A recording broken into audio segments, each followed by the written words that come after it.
Ô César, deixa eu só ver aqui. Pronto, certinho? Deu certinho. Certinho. Então vamos lá, gente. Como o César disse, me chamo Daniel, né? E hoje a gente vai falar um pouquinho sobre controle de qualidade e fases laboratoriais. Vai ser uma aula um pouquinho extensa, mas a gente não vai conseguir ver tudo, né? Porque é um conteúdo muito grande. E eu vou pincelar os principais pontos, né? Tanto da fase do controle de qualidade, interno e externo, quanto as fases laboratoriais, que são as fases pré-analíticas, analíticas e pós-analíticas, tá?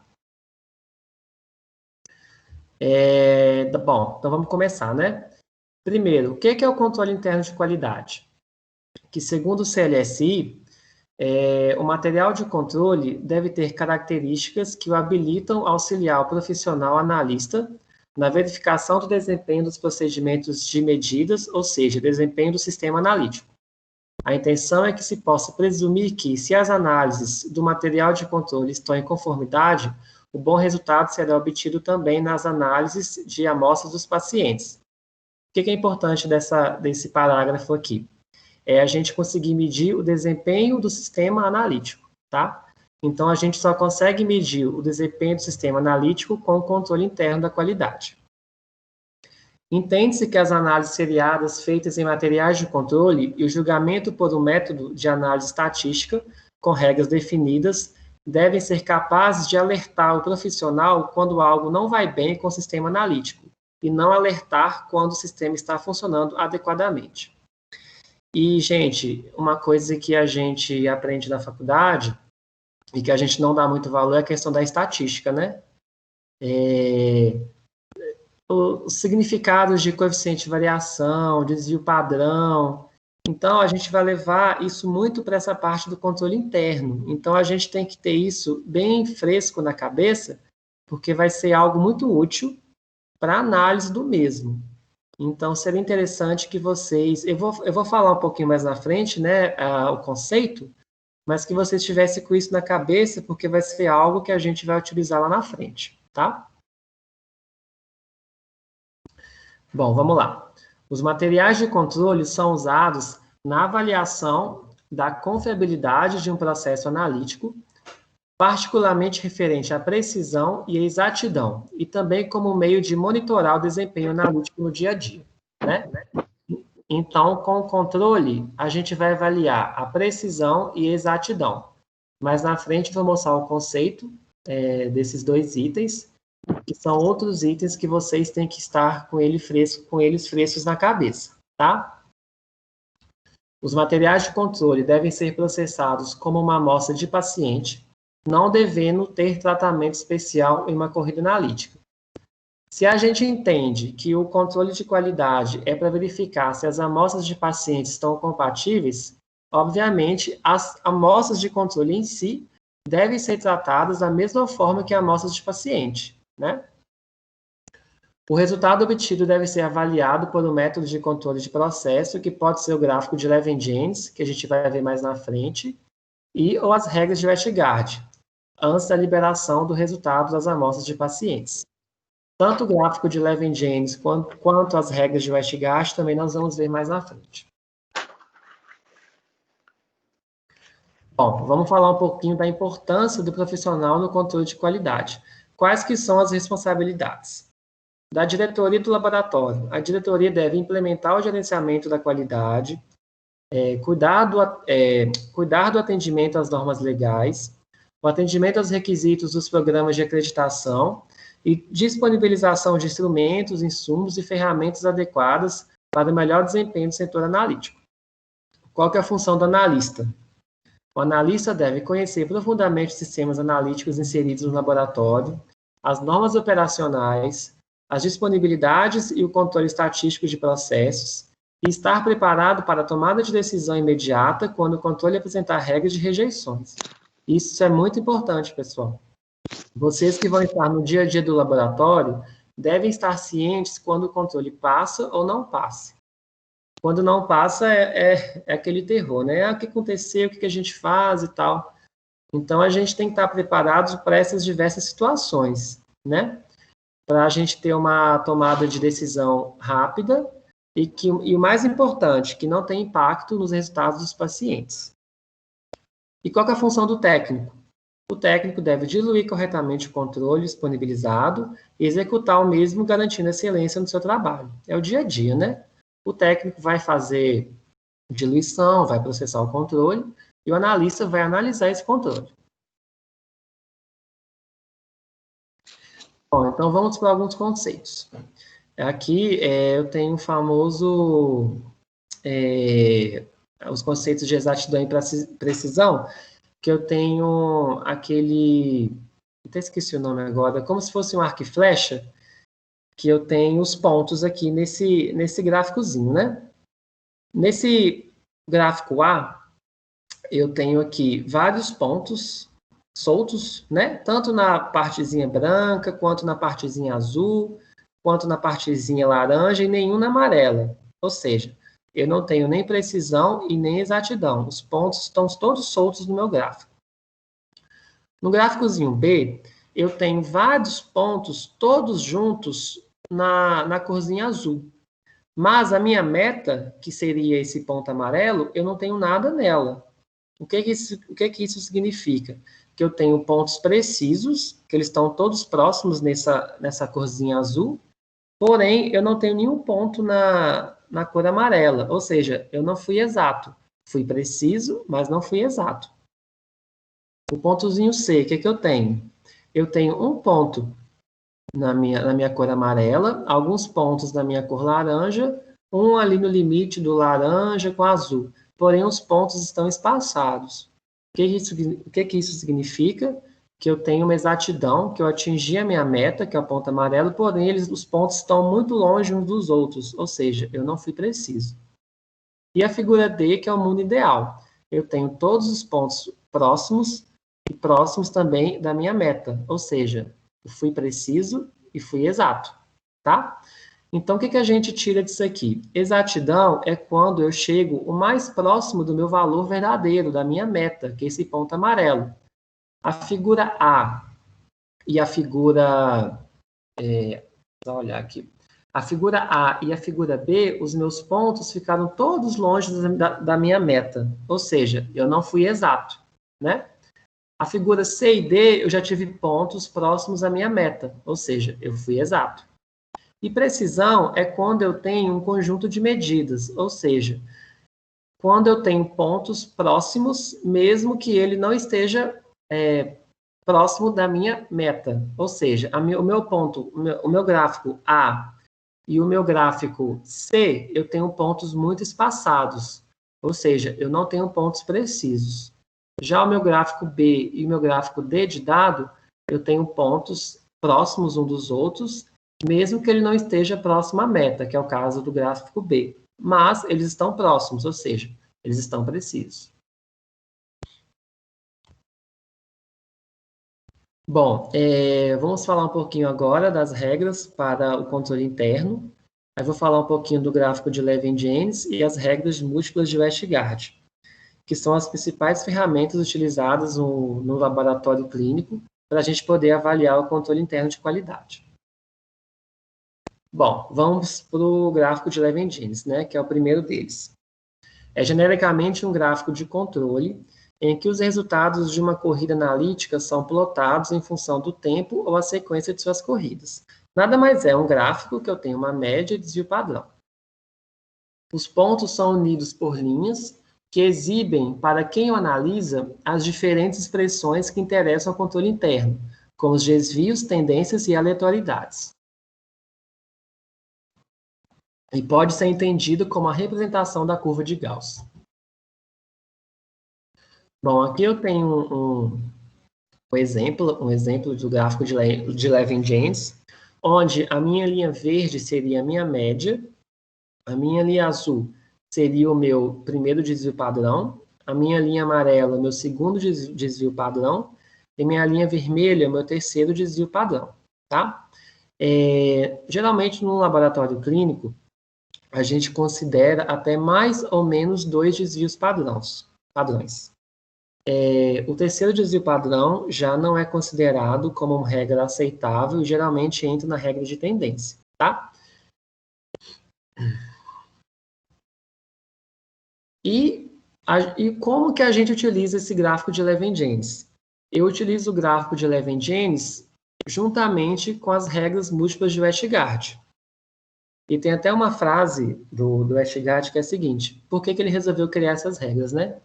Ele falou o seguinte: quando minha filha Christian era jovem e morava conosco, ela gostava de festas.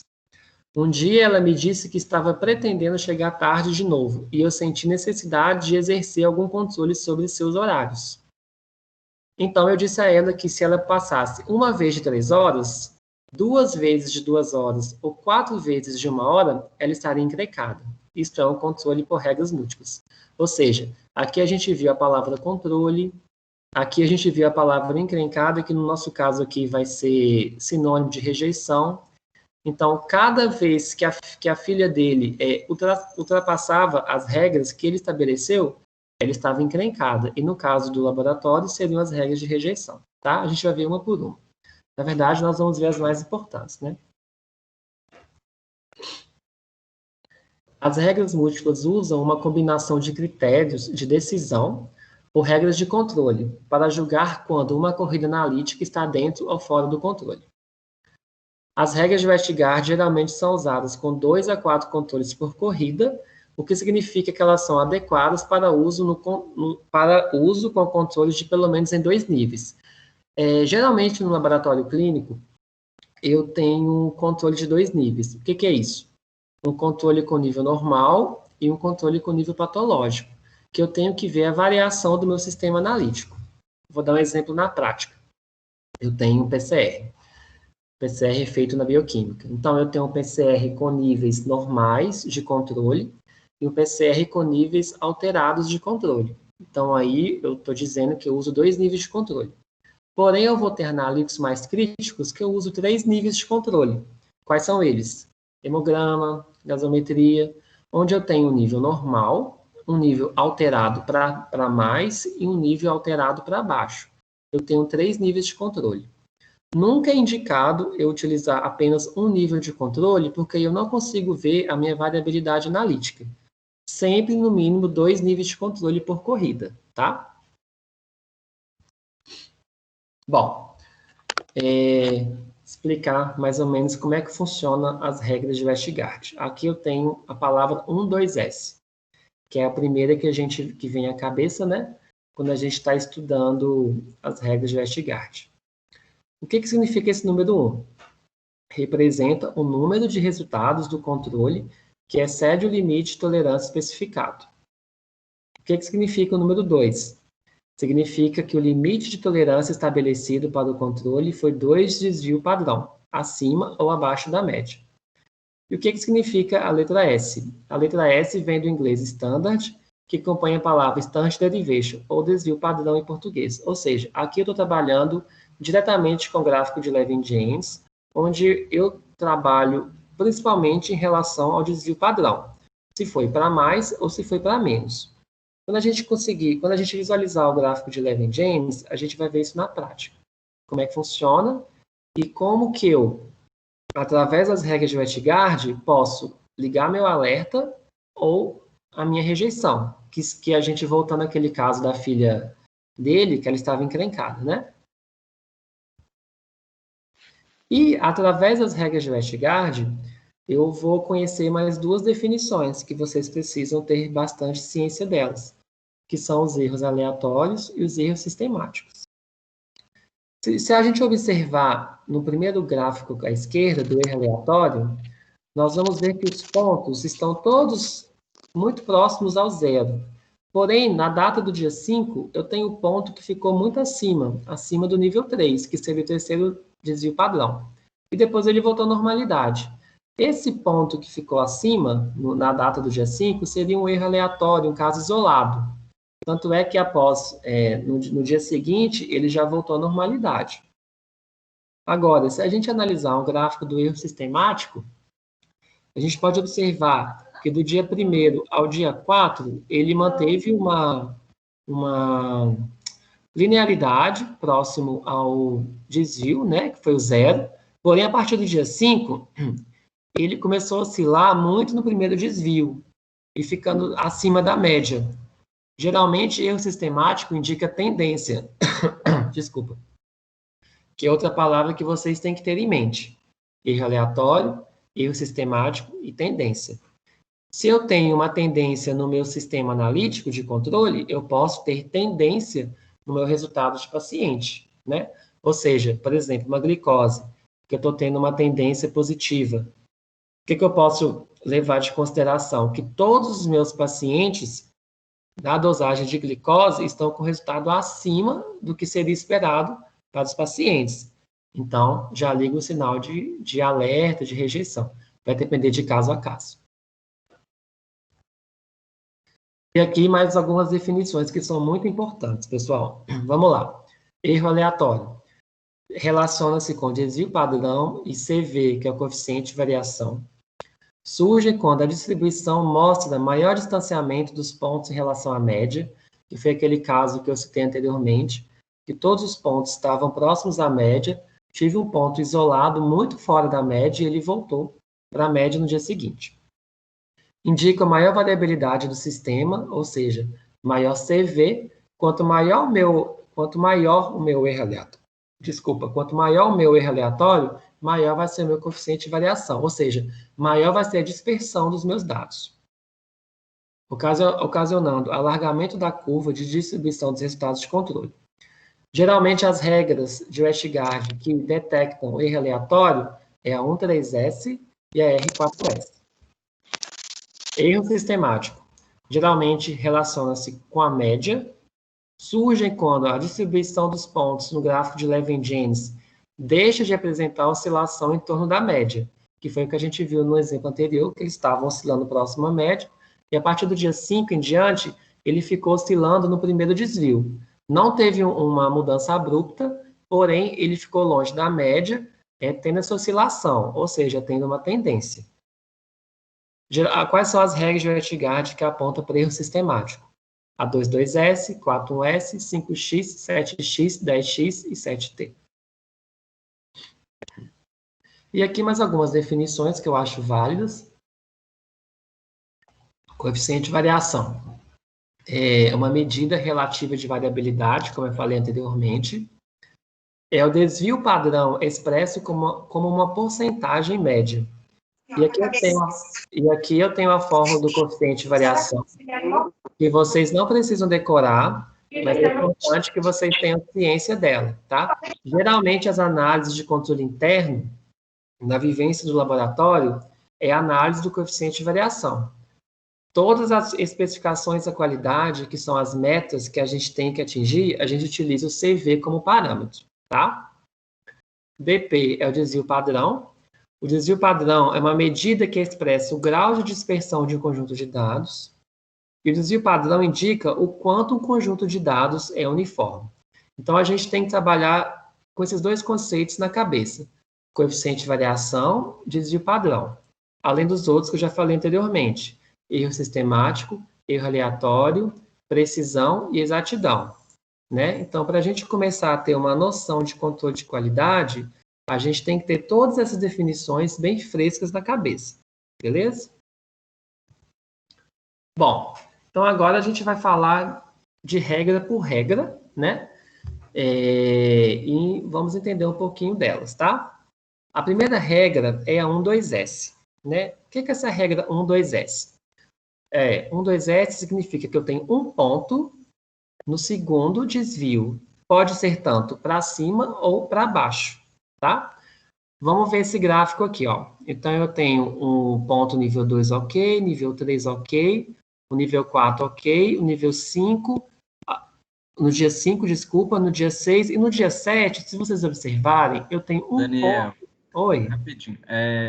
Pega o mouse e aponta onde está o desvio para eles. Que aí Certo. É falta de costume mesmo. Beleza. Então tá, gente, vamos voltar aqui ao gráfico. Então, de verdinho aqui eu tenho a média, de azul eu tenho o primeiro desvio, de amarelo o segundo desvio e o vermelho o terceiro desvio. Como eu falei anteriormente, geralmente os laboratórios, eles aceitam apenas até o segundo desvio, que é a linha amarela, tá? Então, beleza. No dia 2 eu estou próximo à média, no dia 3 abaixei aqui entre o primeiro e o segundo desvio, no dia 4 subi um pouquinho, no dia 6 desci um pouquinho, e no dia 7 eu tive um ponto acima do segundo desvio, que o próprio nome já fala, 2S, um ponto no segundo desvio. Pessoal, vale a pena levar em consideração que esse ponto tanto pode ser para cima, quanto pode ser para baixo, tá? Eu dei o exemplo aqui para cima, mas isso pode acontecer aqui para baixo também, tá? O que essa regra nos indica? É uma regra de alerta. Então, ou seja, opa, dei uma regra de 2S para a glicose. Então, já liga um sinalzinho amarelo na minha cabeça. Representa a regra de controle onde o valor de um dos controles excede o limite de mais ou menos 2S. Não implica em rejeição, como eu falei para vocês, nem repetição do controle, apenas observação. Isoladamente, a ocorrência de 2S é o sinal de alerta e indica que devem ser realizadas inspeções adicionais em outros dados. O que no QualiChart... Gente, QualiChart é um software de controle de qualidade, tá? Eu coloquei aqui só para exemplificar, mas existem milhões de softwares de controle de qualidade. É feito automaticamente. Todas as regras são testadas, porque as situações aqui, até não há violação de 2S. E outra regra pode apontar erro sistemático. Por exemplo, regra 4.1S, 7T, 7X ou 10X. Tá? O que vocês têm que levar em consideração aqui, pessoal, é o seguinte. 2S é uma regra de alerta. E como eu falei anteriormente, geralmente os controles são passados em 2 níveis, né? Aqui eu tenho apenas um nível de controle. Quando eu lanço os meus controles no meu software de controle de qualidade, geralmente o gráfico sobrepõe tanto o nível 1 quanto o nível 2. Então, eu teria aqui 2 gráficos, um sobrepondo o outro. Mas eu tenho situações que eu vou ter apenas um gráfico de um nível e outro gráfico de outro nível aqui embaixo, tá? Só que eu tenho que analisar isoladamente, caso a caso, gráfico a gráfico, situação por situação, tá? Mas geralmente é isso. 2S seria uma regra de alerta que já acende o nosso sinalzinho amarelo para o próximo dia. Aqui eu tenho o exemplo de 3S. 3S, o que significa? É uma regra de rejeição. Diferentemente da minha regra de 2S, que é uma regra de alerta, a minha regra 3S é uma regra de rejeição. Aqui no gráfico a gente consegue perceber bem. Tem uma média, primeiro desvio, segundo desvio, e no dia 8 eu já estava com 2S aqui no dia 7, porém no dia 8 eu extrapolei mais ainda, ou seja, ficou acima do meu terceiro desvio. Então eu tenho um ponto acima do meu 3S, do meu terceiro desvio. Mais uma vez eu falo para vocês, pode ser tanto para cima ou quanto para baixo, tá? A regra 3S é uma regra de rejeição, é um erro aleatório, aquele ponto ficou muito fora da curva. Aqui a gente consegue ver nesse gráficozinho aqui embaixo, o ponto que ficou fora da curva, tá? Significa que os resultados devem ser rejeitados, porque o valor de um dos controles excede o limite de mais ou menos 3 desvio padrão em relação à média. Situação que não acontece em sistemas estáveis. Indica o aumento do erro aleatório, mas pode significar, eventualmente, um grande erro sistemático de grande magnitude, tá? Mas, geralmente, a regra 3S é um erro aleatório, sim. E quanto maior o meu erro aleatório, maior vai ser o meu coeficiente de variação, como eu falei anteriormente. E isso não é o indicado nos nossos sistemas analíticos, tá?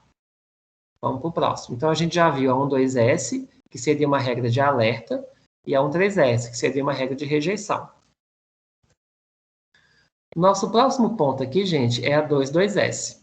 Vamos interpretar o que seria essa 2,2S. Ah, tá. E eu falei para vocês que geralmente eu tenho controle em 2 níveis. Aqui eu tenho um exemplo disso, que eu falei que um gráfico sobrepõe o outro. Aqui eu tenho um gráfico intra-ensaio, que eu tenho 2 níveis de controle no mesmo gráfico. E aqui eu tenho um gráfico inter-ensaio, que eu tenho apenas um nível de controle no mesmo gráfico, tá? Então, vamos lá. O que significa essa regra 2,2S? É quando eu tenho 2 pontos acima ou abaixo do segundo desvio padrão. No meu gráfico inter-ensaio, que eu tenho dois controles utilizando o mesmo gráfico, eu tenho os 2 pontos no segundo desvio padrão, ou seja, eu tenho 2, 2S. No meu inter-ensaio, quando eu utilizo apenas um gráfico, né, um controle no meu gráfico, eu tenho aqui no meu primeiro dia um 2S, no meu segundo dia 2, 2S. Então, ele continuou perdurando no segundo desvio padrão, ou seja, 2, 2S. E assim como um 3S, a regra 2, 2S é uma regra de rejeição. Só que, ao invés de ser um erro aleatório, é um erro sistemático. Erro sistemático, igual eu falei anteriormente, indica uma tendência, tá? Os resultados não podem ser liberados quando os valores para um dos controles excedem os limites de 2 desvio padrão para cima ou para baixo em 2 observações consecutivas.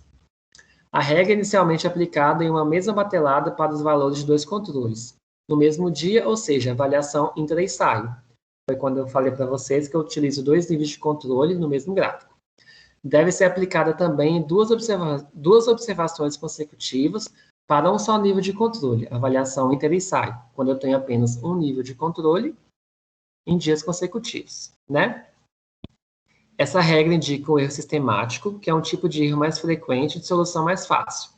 Se a estabilidade continua, os dados plotados podem ficar como abaixo, que seria esse caso aqui que eu citei para vocês. Então, vamos lá, pessoal. Vamos para a próxima regra.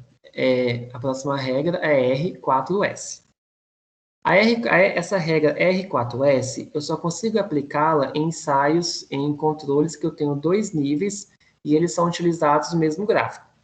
Só para vocês entenderem como é que funciona essa regra R4S. No meu ponto verde, vamos supor que seria meu nível normal, eu estou acima do segundo desvio. Meu ponto vermelho, que eu posso considerar o meu controle patológico, eu estou abaixo do meu segundo desvio. Se a gente somar a diferença entre o nível normal e o nível baixo, eu tenho 4 desvios, seria esse 4S. Então, eu tenho aqui 1, 2, 3, 4. Então, eu tenho 4 desvios entre um ponto e o outro, tá? Essa regra R4S também é uma regra de rejeição. Vamos ver a definição dela. Os valores obtidos devem ser rejeitados quando a diferença entre os dados dos 2 controles é maior que 4 desvios. Foi o que eu falei para vocês. Eu tenho uma diferença de 4 desvios padrão entre um ponto e outro. 1, 2, 3, 4. Assim, quando o valor de um controle excede 2 desvios para mais e o valor do outro controle ultrapassa 2 desvios para menos, cada observação ultrapassa 2 desvios, mas em direções opostas, fazendo uma diferença maior que 4S. É indicadora da ocorrência de erros aleatórios, tá? Mas o mais importante aqui, que também é uma regra de rejeição. Se eu tenho uma regra de R4S, 13S, 22S, eu tenho que parar a minha batelada de exames, resolver a situação do controle e só depois continuar com os exames dos pacientes.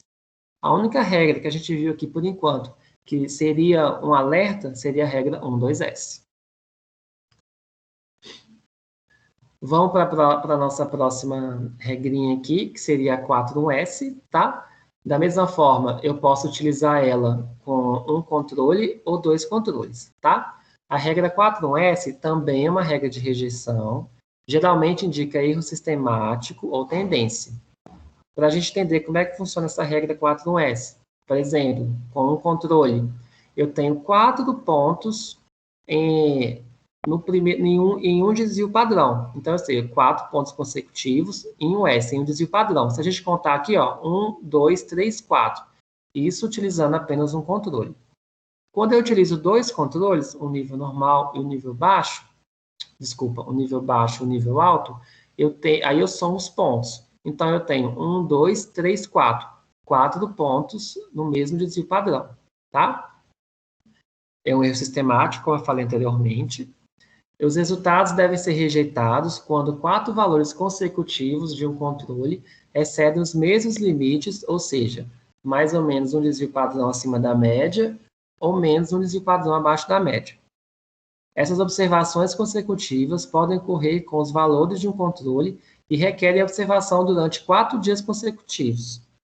No caso, quando eu uso apenas um controle, né? ou em 2 níveis em cruzamento com os valores do outro controle, o que requer observação de 2 dias, quando eu uso 2 controles no mesmo gráfico, tá? Mais uma vez, rejeição, erro sistemático. Desculpa, eu tenho que parar tudo que eu estou fazendo e resolver a situação do meu controle, para que assim eu possa continuar com os meus exames dos pacientes. Vamos para mais uma próxima regra, gente, que é a regra 7x ou 7xm. O que significa essa regra? Quando eu tenho 7 pontos consecutivos ou abaixo ou acima da média. Vamos contar aqui. 1, 2, 3, 4, 5, 6, 7. Os meus pontos, eles não oscilaram para cima e para baixo, para cima e para baixo, para cima e para baixo, que seria o mundo ideal. Só que o mundo ideal, infelizmente, ele não acontece. Quando vocês forem trabalhar na rotina de um laboratório, vocês vão ver, tá? Então, aqui eu tenho 7 pontos consecutivos abaixo da média, que indica uma tendência, né? Um erro sistemático. Como eu falei para vocês, vamos pôr na cabeça, erro sistemático é tendência. Esses pontos tanto podem ser para baixo, quanto pode ser para cima, tá?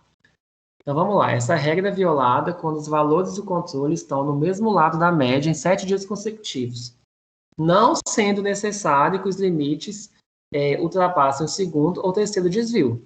Essa regra é indicadora da ocorrência de um erro sistemático e que o sistema analítico perdeu a estabilidade.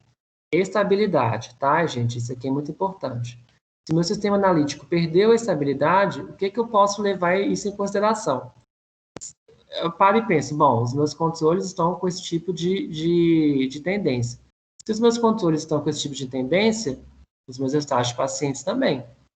Ou seja, eu estou tendo uma tendência negativa para os meus resultados de paciente. Uma glicose que tinha que dar, por exemplo, 120, ela vai dar 90, 80, e isso para todos os pacientes.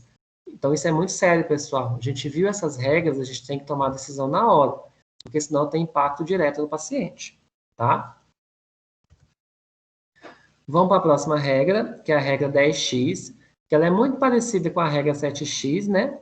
Só que ao contrário de ser 7 dias consecutivos, eu tenho 10 dias consecutivos. Ou seja, já está no erro aqui que eu deixei passar os 7 dias. Mas o meu sistema continua com essa tendência de 10x. Ele pode ser com um controle ou 2 controles. O raciocínio é o mesmo. Com o controle, eu tenho 10 pontos abaixo da média ou acima da média. Com 2 controles, eu tenho 5 pontos de um nível, 5 pontos de um nível de um controle alto e 5 pontos de um nível de controle baixo, ou acima ou abaixo da média. Também é uma regra de rejeição. Os resultados não podem ser liberados quando os valores do controle estão no mesmo lado da média em 10 dias consecutivos. Essas observações podem ocorrer para o valor de um controle ou para os 2 controles, significando observação de 10 ou 5 dias, respectivamente. 5 observações para o nível 1 e 5 observações para o nível 2. Tá? E como eu falei anteriormente, os resultados devem oscilar em torno da média. A regra aponta a perda dessa oscilação, indicando que a média se alterou. Então, aqui, geralmente, igual eu falei, os pontos eles têm que oscilar no verdinho, vai para o azul, verde, azul, verde, azul. Quando eu tenho uma alteração dessa, abaixo da média ou acima da média, eu tenho que, né, uma rejeição e eu tenho que ver o que aconteceu, tá? Bom, então a gente viu aqui as principais regras, mas aí bate aquele desespero, né? A gente está na correria do dia a dia e tal.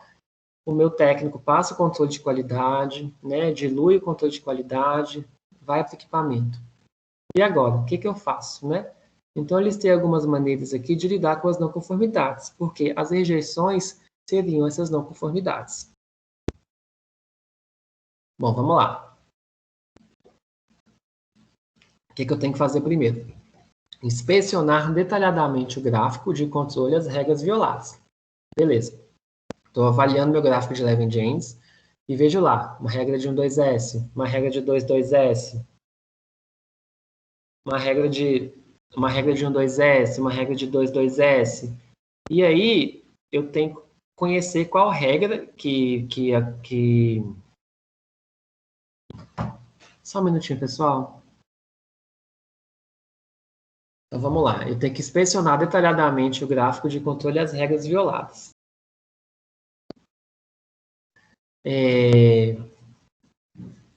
Então, vamos lá.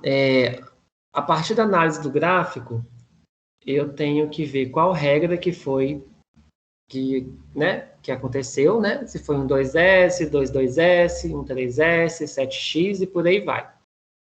Quais são as dicas que eu dou?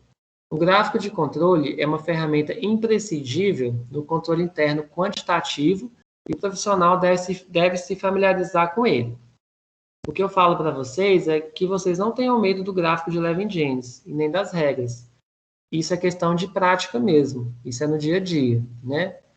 A gente sabe que, às vezes, na teoria, na faculdade, a gente não vê muito disso. Então, é dia a dia. Isso aí a gente não nasce sabendo. A gente recebe um controle de bioquímica, hematologia, coagulação, e se depara com aqueles gráficos lá difíceis de entender, as regras. Não tem medo. É parar, pensar e ver o que aconteceu e tomar as medidas, né, mais cabíveis para resolver o problema. A prática de apenas comparar o resultado do controle com uma faixa preconizada pelo fabricante do material de controle é um critério frágil e de baixo índice de detecção de problemas. O que isso significa? Geralmente, esses controles internos, eles são provindos de fabricantes. Esses fabricantes, eles não dão uma bula com valores, tanto inferiores quanto superiores. Vamos dar um exemplo, glicose. Estou usando o controle de glicose, que o meu fabricante fala assim para mim, a variação pode ser de 90 a 100.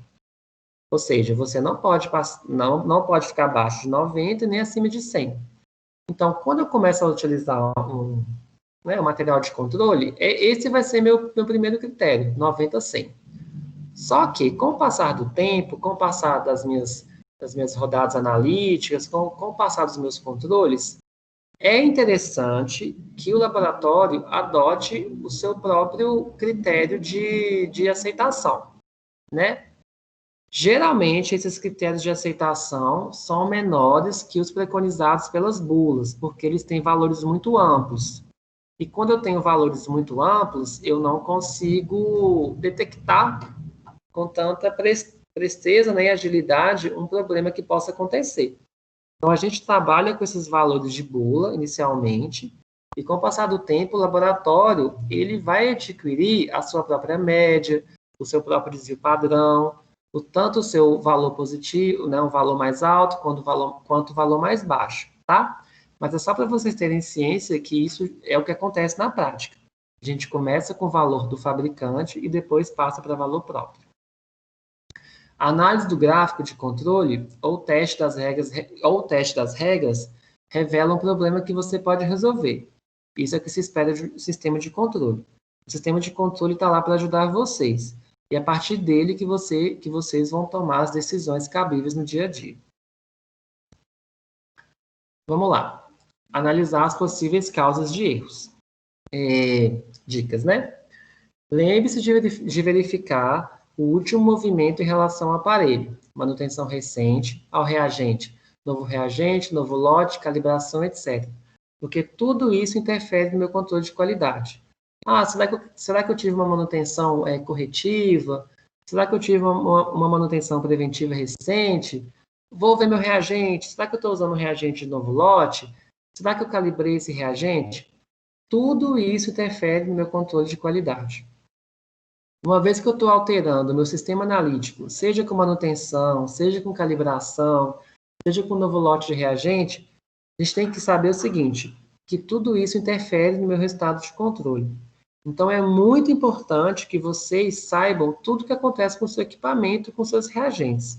Que só a partir daí, vocês vão poder tomar as decisões mais corretas, né? E no tempo menor. Gaste um pouco do seu tempo na análise, para economizar em tempo e materiais, evitando repetições infrutíferas e que aumentem seus custos. Hoje em dia, custo é tudo, né, gente? Então, a gente trabalha muito com essa gestão de custos. Quando o controle não passa, geralmente a primeira ação que os analistas têm é, vamos repetir o controle. Mas não, a gente tem que parar, pensar um pouco. E geralmente, para quem está começando, que não tem tanta prática ainda, vamos gastar um tempo, vamos estudar, ver o que aconteceu, tá? Porque muitas vezes não é apenas repetir um controle, né?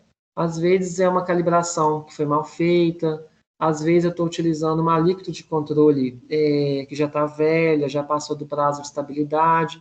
Ou seja, eu vou repetir com esse controle que eu sei que a alicotagem dele foi, né, foi antiga, eu vou gastar reagente. Não, vamos parar, olhar as principais situações, os principais problemas.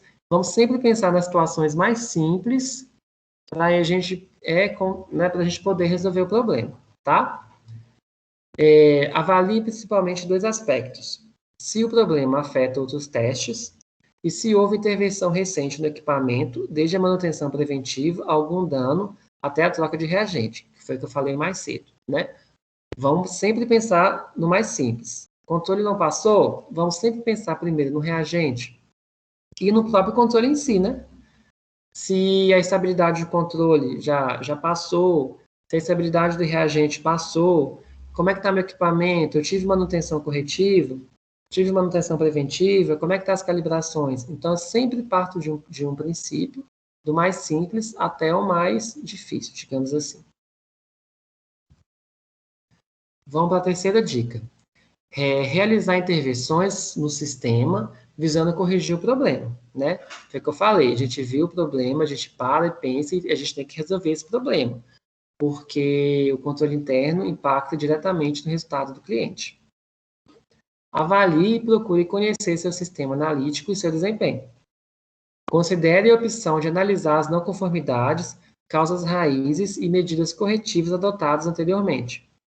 Evite simplesmente substituir o frasco de material de controle ou utilizar novo reagente sem realizar a análise da não conformidade apresentada, o que pode supostamente dar resultados mais rápidos. Foi o que eu falei anteriormente. A gente sempre tem ideia de, vou repetir o controle. Não, gente, não é só repetir o controle. Vamos parar e pensar o que está acontecendo antes de repetir só por repetir, tá? César, estou falando rápido. Tá bom. Tá, beleza. Vamos lá. Dica 4. Anotar as medidas adotadas para a correção. A gente sempre tem que ter o hábito de registrar tudo que a gente faz no laboratório. Se a gente não registra, a gente não faz, tá? Não adianta você me falar que fez, que tomou todas as ações se você não registrou. Numa auditoria de vigilância sanitária, numa auditoria de um programa de acreditação laboratorial, o registro é uma das coisas mais importantes. Se você não registrou uma ação naquele dia, é a mesma coisa que você não fez, tá? Então, é ter o hábito de registrar sempre. É uma conduta de grande importância. Só assim você poderá solucionar melhor os futuros problemas com o mesmo sistema analítico. Então, né, estou trabalhando hoje e vejo que meu controle interno da glicose não passou. Fiz minha ação corretiva. Qual que foi a minha ação corretiva? Vi que meu controle interno estava no fim, perdeu a estabilidade, reconstruí outro controle, repeti o controle e passou. Beleza, essa foi a minha ação. Então, eu tenho que ter uma planilha ou algum documento vinculado, né, ao seu sistema de documentação do laboratório. Eu tenho que ter esse registro, e nesse registro que eu vou registrar a ação que eu tive. Porque aí sim, eu consigo provar que naquele dia eu fiz tal procedimento. Isso é importante também para a gente ter um histórico de ações corretivas. Porque no futuro, se eu ver que estou tendo muita repetição de controle, eu estou tendo muita manutenção do meu equipamento, então tudo isso eu posso fazer um levantamento para, quem sabe, mudar o equipamento ou mudar o controle, enfim. Serve como parâmetro para novas ações, beleza? Habitue-se a anotar também para a corrida analítica observações sobre intervenções realizadas no sistema de outros tipos, como manutenções preventivas, troca de lotes de reagentes, calibrações, troca de agulha, etc. Foi o que eu acabei de falar. 5. Realizar nova corrida analítica para correção de controles e amostras de pacientes. Se o critério for rejeitar a corrida analítica, deve-se realizar nova corrida para os níveis de controle daqueles analíticos, depois de ter tomado as atitudes racionalmente definidas de revisão do sistema analítico, que são as repetições, né? Essa repetição não é sem sentido, pessoal, porque ela pretende verificar se a medida corretiva adotada foi de fato saneadora e resolutiva. E vamos sempre lembrar a questão dos custos, para eu não ter muito custo com controle e com reagente. Sem uma avaliação cuidadosa da causa raiz e medidas corretivas adequadas, a repetição estará apenas postergando a identificação dos problemas e a efetiva aplicação das medidas corretivas. Realizar a nova corrida é muito importante e necessário fazer, sempre depois de analisar as possíveis causas. Então, resumindo tudo aquilo que eu falei, a gente gastar um pouquinho do tempo, verificar qual que é a causa raiz do meu problema, por que meu controle interno não passou, verificar todos os itens, verificar reagente, verificar equipamento, verificar a estabilidade de amostra, verificar isso tudo, calibração, para aí depois, né, do motivo da minha não conformidade ser identificada, eu resolver esse problema e é só aí eu conseguir repetir meus controles e está tudo ok, eu posso aprovar minha corrida analítica. 6. Testar os novos dados. Dicas. Seus métodos de controle devem permitir que você informe o novo valor em substituição anterior. Ou seja, no meu dia 20, minha glicose deu 100. Não passou, né? Um exemplo, não passou. Após a minha substituição, após a minha repetição, meu valor de glicose foi para 90. Esse valor de 90, ele tem que ser informado no meu gráfico, substituindo o meu valor anterior, tá? Após a digitação do novo valor no meu sistema de qualidade, todas as regras devem ser avaliadas, ou seja, será que a ação que eu tive foi efetiva? O valor original que ocasionou a violação de regra deve ser preservado em registro e disponibilizado para histórico e revisão. Eu não posso simplesmente apagar esse 100. Esse 100 ele tem que ser substituído pelo valor correto, mas ele tem que ficar, né, de algum modo registrado no meu sistema para que eu possa ter um histórico disso e revisão, tá? Se um problema é recorrente, você deve cuidar de estabelecer conduta de análise posterior para adotar medidas preventivas. E 7. Interpretar o resultado da última avaliação e decidir o encaminhamento. Dicas. Deve inspecionar o gráfico de controle, as regras violadas e o tipo de erro, se é erro aleatório ou sistemático para a tomada de decisão. Erros sistemáticos mostram tendência, que foi o que eu falei para vocês. São alterações que ocorrem gradualmente ao longo do tempo. Erros aleatórios apontam para a maior variabilidade do sistema, que significa um alargamento da curva de distribuição dos resultados de controle. Então, isso aqui foi um resumo de tudo que eu falei para vocês. Erro sistemático, tendência. Erro aleatório, maior variabilidade do sistema, que é o nosso coeficiente de variação. Tá? Bom, vamos lá. Principais pontos de checagem. O que é que eu tenho que ver quando o meu controle interno não passa? Aí eu pus algumas situações aqui, que são situações do dia a dia de um laboratório, né? Eu vou citar para vocês aqui o que a gente geralmente faz, né? O que a gente geralmente analisa quando o meu controle interno não passa. Eu tenho que verificar manutenções, se as manutenções foram devidamente realizadas dos equipamentos, tá? As manutenções diárias, semanais, mensais. Se o meu controle na cuveta apresenta bolhas, há quanto tempo o reagente está dentro do equipamento, para verificar a questão da estabilidade da amostra. O cartucho ou reagente ficou fora do equipamento para atingir a temperatura adequada para ser inserido no equipamento. O problema é apenas com o analito. A validade da alíquota de controle está dentro do prazo de estabilidade. A diluição do controle foi realizada conforme bula do fabricante. Qual foi a data da minha última calibração? O lote do calibrador selecionado está de acordo com o frasco? A data da diluição do calibrador está conforme? A diluição do calibrador foi adequada? A temperatura do calibrador está adequada? O lote do reagente que está sendo calibrado é o mesmo inserido no equipamento? A validade do calibrador está dentro do prazo? O lote, estabilidade, temperatura dos controles está adequado? Ou seja, eu faço um checklist, né? Eu verifico todas essas situações e dentre outras, né, vai depender do meu sistema analítico, para eu poder chegar à minha causa raiz. Chegando na minha causa raiz, eu vou agir, né? Vou ter minha ação corretiva dessa minha não conformidade, vou registrar o que eu fiz, né? Se eu vou calibrar, se eu vou ter uma nova alíquota de controle, se eu vou pegar um novo reagente, vou repetir os meus controles, vou substituir meu ponto no gráfico, registro e logo, se estiver tudo ok, eu aprovo e eu posso realizar minha corrida analítica com os pacientes, tá? Bom, quais são os cuidados necessários com o controle interno de qualidade?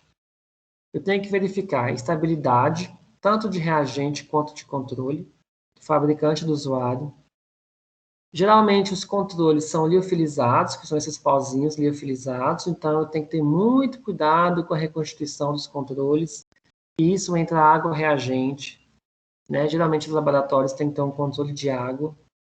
Eu tenho que ter, para poder fazer essa reconstituição, eu tenho que ter pipeta calibrada. Então, aí entra em outras questões. Será que minha pipeta está calibrada conforme? Né?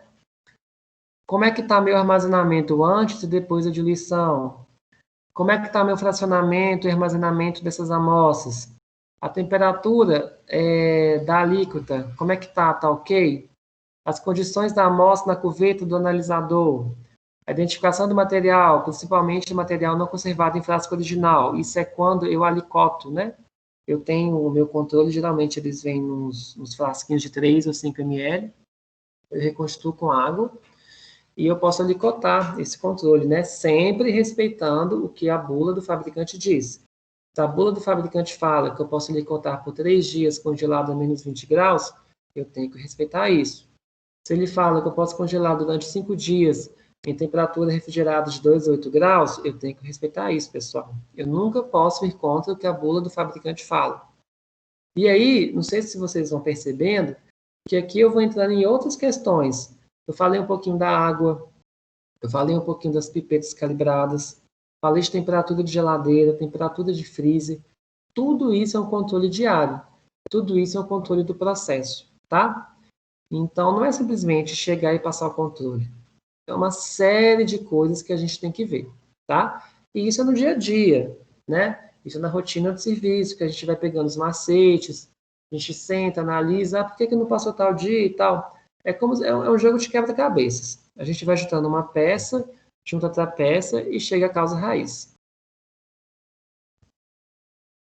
Bom, falei um pouquinho do controle interno de qualidade, né?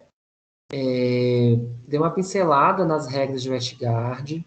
Falei um pouquinho do gráfico de Levin-James, que é onde a gente consegue analisar as regras de Westgard. Falei um pouquinho das regras de alerta, das regras de rejeição.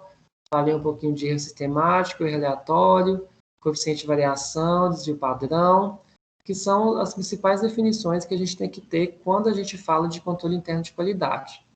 Falei algumas dicas, falei o que a gente tem que ver no laboratório, no dia a dia, quando o controle interno não passa, tá?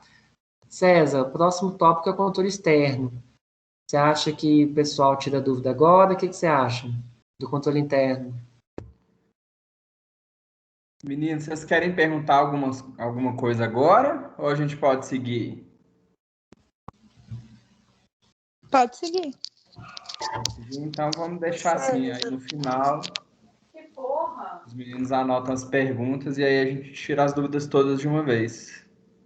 Tá, César, em quanto ao tempo, tá tranquilo? O que você acha? A gente tem uns 33 minutos para ir para o intervalo, e depois a gente tem mais uns 40.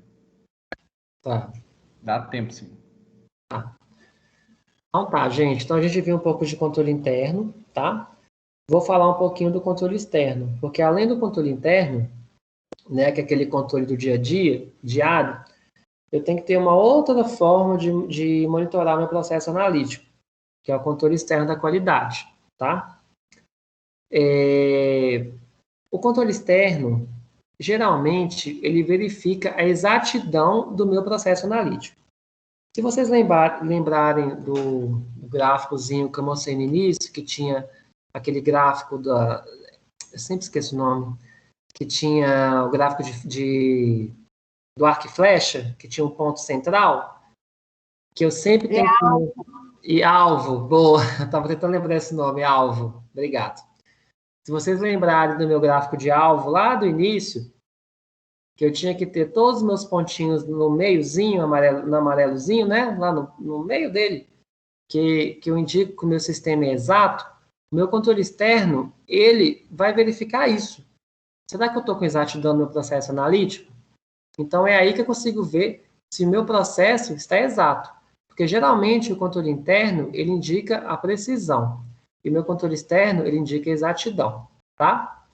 Para eu poder realizar meu controle externo de qualidade, eu utilizo um laboratório de referência.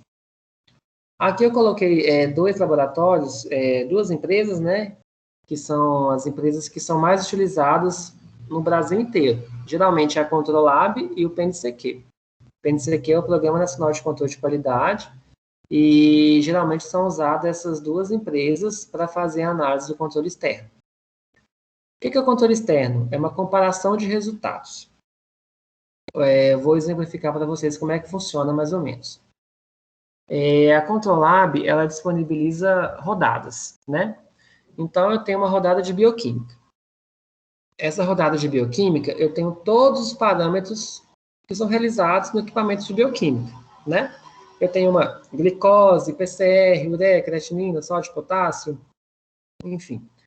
Todos os testes que são realizados no módulo de bioquímica. Então, a Controlab, ela disponibiliza esses materiais para a gente. Geralmente, eles disponibilizam uma trinca dessas amostras, né? Geralmente vem em 3 níveis e são liofilizados e tal, né? Eles mandam para a gente, para o laboratório que deseja contratar o serviço deles. Eles mandam para a gente. E a gente tem que dosar no nosso equipamento. A gente reconstitui com água, reagente, né? E a gente dosa como se fosse a amostra de paciente. Entra na minha batelada de exames diários. Beleza. Dosei lá, minha ureia, os 3 níveis de ureia, os 3 níveis de PCR, os 3 níveis de glicose, né? Por aí vai. Aí, pós desses resultados, eu vou entrar no site do provedor e vou lançar esses resultados, tendo sempre como base o meu sistema analítico que eu estou usando. Porque qual que é o raciocínio da Controlab? E do PNCQ também, tá? Qual que é o raciocínio deles? Eu tenho que pegar o meu laboratório e comparar com todos os laboratórios do Brasil que utilizam o mesmo sistema analítico. O que é sistema analítico? Por exemplo, eu utilizo um equipamento de bioquímica, que é a química seca, né? Vou dar um exemplo de química seca. Então, eles vão comparar os meus dados de química seca com os dados de outros laboratórios do Brasil que também utilizam química seca. Ou seja, eu só posso comparar metodologias similares, eu não consigo comparar metodologias diferentes, uma química seca com uma química líquida, por exemplo, tá? Então, é como se fosse uma comparação, na verdade, não é como se fosse, é uma comparação de resultados, onde o meu laboratório tem que estar mais ou menos próximo aos outros laboratórios que utilizam a mesma metodologia. É aquela questão do alvo. Então, eu tenho um valor a ser atingido, eu tenho que chegar o mais próximo desse valor. E se eu estiver muito fora desse alvo, né, que é aquela corzinha azul, branca que a gente viu, mais inexato é o meu processo Ou seja, eu fiquei longe da exatidão, que é aquele valor certeiro do alvo, tá? E, através da plotagem dos meus dados na Controlab, né, ou no PNCQ, caso eu tenha alguma inadequação, eu tenho um resultado que ficou longe do meu alvo, né, não ficou adequado em comparação aos outros laboratórios, aí eu posso abrir uma análise de não conformidade, que é o mesmo raciocínio com o controle interno. Só que o controle interno é uma análise diária, né? E o controle externo é uma análise, porque eu não passo meu controle externo todo dia. Geralmente, ou ela é mensal, no caso do PNCQ, ou ela é trimestral, no caso da Controlab. Então, eu tenho um tempo maior para poder passar os resultados, plotar os dados e fazer a análise das não conformidades, tá? E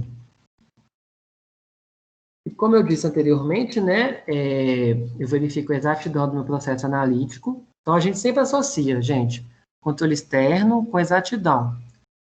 Exatidão, erro sistemático. Controle interno seria a precisão, que seria um erro aleatório. Então, a gente sempre faz essas analogias para a gente nortear o nosso estudo, tá? Controle externo, exatidão, controle interno, precisão, tá? Vão existir situações. Antes disso, esse gráfico aqui, ó, exemplifica o que eu falei para vocês. Aqui eu tenho a minha meta, seria o meu alvo, né? Por exemplo, eu gosto do exemplo da glicose, fica mais fácil. A Controlab mandou para mim a rodada de glicose, né? Da bioquímica de glicose, 3 níveis, tal, nível 1, nível 2, nível 3. E o meu nível 1, a minha meta, meu alvo, foi 90, que seria mais ou menos esse ponto aqui. Só que, quando eu fui plotar os meus dados, né, que eu fui comparar o meu sistema analítico com o mesmo sistema analítico de outros laboratórios, meu valor não deu 90, ele deu 30. Ou seja, meu valor 30 deu aqui, a minha meta foi aqui. Essa diferença do meu alvo com o meu valor verdadeiro seria a minha inexatidão, porque se eu fosse exato, ele teria que estar exatamente aqui no meio, mas o meu ponto foi aqui, tá? Então, essa diferença entre o valor verdadeiro e a média dos resultados seria o erro sistemático, ou bias. Vocês podem ouvir esses dois nomes, tá? Erro sistemático e bias. E aí a gente pode fazer mais uma analogia. Controle externo, erro sistemático